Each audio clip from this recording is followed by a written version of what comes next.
ओम श्री भगवत वासुदेवाय नमः। राधे राधे। जय श्रीमन नारायण। आज हम सुनेंगे पुरुषोत्तम मास महात्म अध्याय 19। तो चलिए मन में भगवान पुरुषोत्तम का ध्यान करते हुए कथा को शुरू करते हैं और कथा का श्रवण पान करते हैं।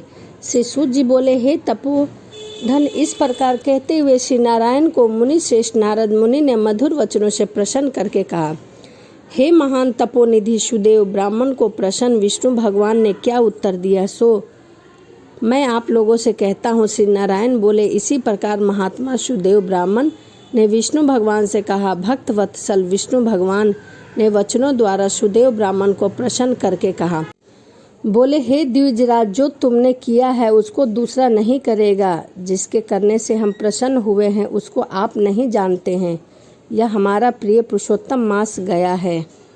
स्त्री के सहित शोक में मग्न तुमने उस पुरुषोत्तम मास की सेवा हुई है। हे तपोनिधि, इस पुरुषोत्तम मास में जो एक भी उपवास करता है, हे द्विजात्मा, वह मनुष्य अनंत पापों को भस्म कर विमान से बैकुंठ लोक को जाता है। सो तुमको 1 महीना बिना भोजन किए व्यतीत हो गया है और असमय में मेघ के आने से प्रतिदिन प्रातः मध्य साय तीनों काल में स्नान भी हो गया है। हे तपोधन, तुमको 1 महीना तक मेघ के जल से स्नान किया है और उतने ही अखंडित उपवास भी हो गए हैं। शोक रूपी समुद्र में मग्न होने के कारण ज्ञान से शक्ति से हीन तुमको अज्ञान से पुरुषोत्तम का सेवन हुआ है। तुम्हारे इस साधन का तौल कौन कर सकता है। तराजू के एक तरफ फलरे में वेद के कहे हुए जितने साधन हैं उन सबको रख कर और दूसरी तरफ पुरुषोत्तम को रख कर देवताओं के सामने ब्रह्मा ने तौल दिया और सब हल्के हो गए। पुरुषोत्तम भारी हो गया। इसीलिए भूमि में रहने वाले लोगों से पुरुषोत्तम की पूजा अवश्य करनी चाहिए। हे तपोधन, यद्यपि पुरुषोत्तम मास सर्वत्र है, फिर भी इस पृथ्वी पर लोक ने पूजन करने से फल देने वाला कहा है। इससे हे वत्स, इस समय आप सब तरह से धन्य हैं, क्योंकि आपने इस पुरुषोत्तम मास में उग्र तथा परम दारुण तप को किया है। मनुष्य शरीर को प्राप्त कर जो लोग श्री पुरुषोत्तम मास में स्नान दान आदि से रहित रहते हैं, वो लोग जन्म जन्मांतर में दरिद्र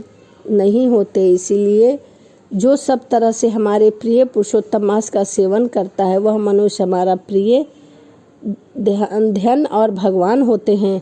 श्री नारायण बोले, हे मुनि जगदीश्वर श्री हरि भगवान इस प्रकार कहकर गरुड़ जी पर सवार होकर बैकुंठ को शीघ्र ही चले गए।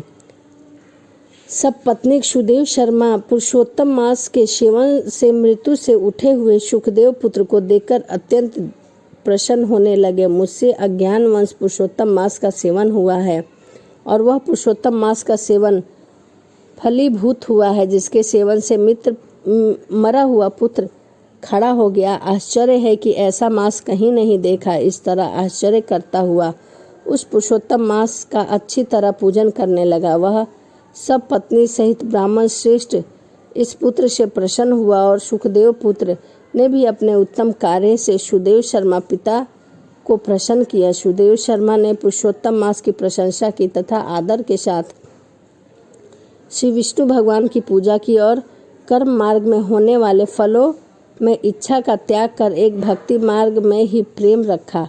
श्रेष्ठ पुरुषोत्तम मास को समस्त दुखों का नाश करने वाला जानकर उस मास में आने पर स्त्री के साथ जप हवन आदि से श्री हरि भगवान का सेवन करने लगा। वह सब पत्नी श्रेष्ठ ब्राह्मण निरंतर 1000 वर्ष संसार के समस्त विषयों का उपयोग कर विष्णु भगवान के उत्तम लोक को प्राप्त हुआ।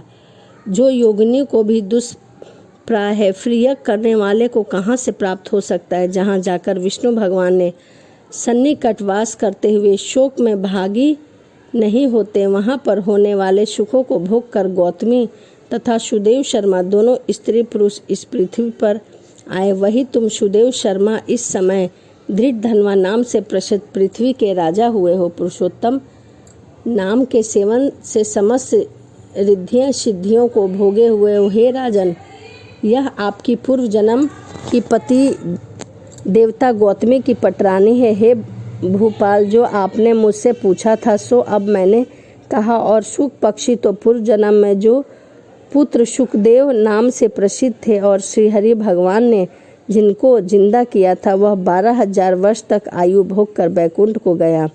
वहाँ वन के तालाब के समीप वट वृक्ष पर बैठकर पूर्व जन्म के पिता तुमको आए यह देखकर मेरे हित के उपदेश करने वाले प्रत्यक्ष मेरे सदैव विषय रूपी सर्प से दूषित संसार सागर से मग्न इस प्रकार पिता को देखकर और अत्यंत कृपा से युक्त वह शुक पक्षी विचार करने लगा कि यदि मैं इस राजा को ज्ञान का उपदेश नहीं दूंगा तो यह मेरा बंधन खराब हो जाएगा। जो पुत्र अपने पिता को पुण्य नरक से रक्षा करता है वही पुत्र आज मेरा यह श्रुति के अर्थ का ज्ञान भी दिया है, इसीलिए अपने पूर्व जन्म के पिता का उपकार करूंगा। हे राजन दृढ़ धनवा, इस तरह निश्चय करके वह शुक पक्षी से वचन बोला, हे पाप रहित राजन, जो आपने पूछा सो यह सब मैंने कहा है।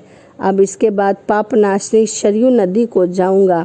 श्री नारायण बोले, इस प्रकार बहुत समय तक उस प्रसिद्ध यशस्वी राजा दृढ़ धनवा के पूर्व जन्म का चरित्र कहकर असंख्य पुण्यवान राजाओं का राजा वाल्मीकि मुनि को नमस्कार करता हुआ कुछ बोला। इति श्री बृहनारदीय पुराणे पुरुषोत्तम मासे महात्म 19वां अध्याय समापन। श्री हरि शरणम। इस प्रकार पुरुषोत्तम मास की कथा अध्याय 19 यहीं समाप्त होता है और अगली वीडियो में मैं आपके लिए लेके आऊँगी पुरुषोत्तम मास की कथा अध्याय 20। तो चलिए इसी के साथ कथा को समाप्त करते हैं और मिलते हैं अगली वीडियो में। राधे राधे, जय श्रीमन नारायण।